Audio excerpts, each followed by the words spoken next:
Michal. Aha, tak. Je tu jedna správička o skupine... Počkaj, čo si nepovedal? No, prči. Tak dobre mi to išlo. Zaviem, no. Poprosím čítačku.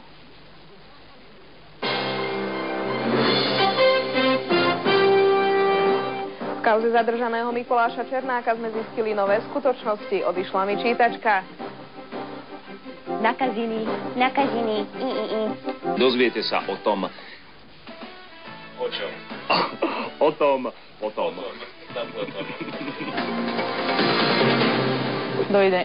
Dobré ráno.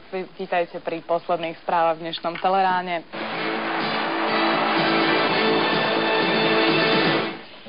No, my sme dnes už všetkým Michalom gratulovali, ale nášmu Michalovi Bujnovi osobne ešte nie.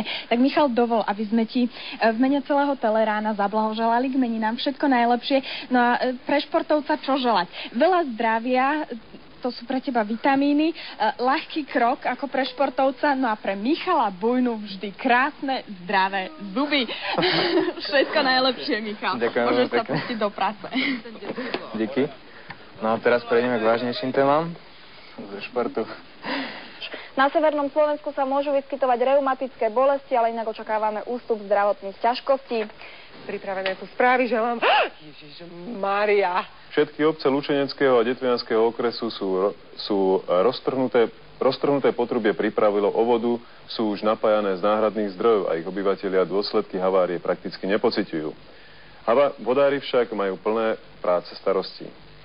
Práve vysvedčenie je ten moment, kedy deti nevedia riešiť svoj problém inak a tak utekajú z domu. Práve vysvedčenie je ten moment, kedy deti nevedia nájsť iné riešenie a tak utekajú z domu.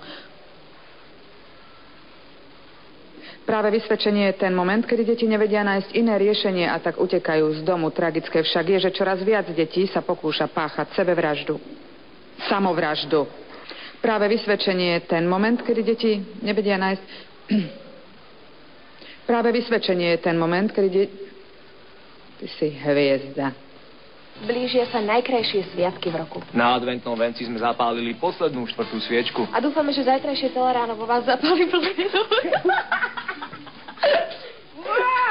Yes. Nezvoní. Ešte raz, pardon.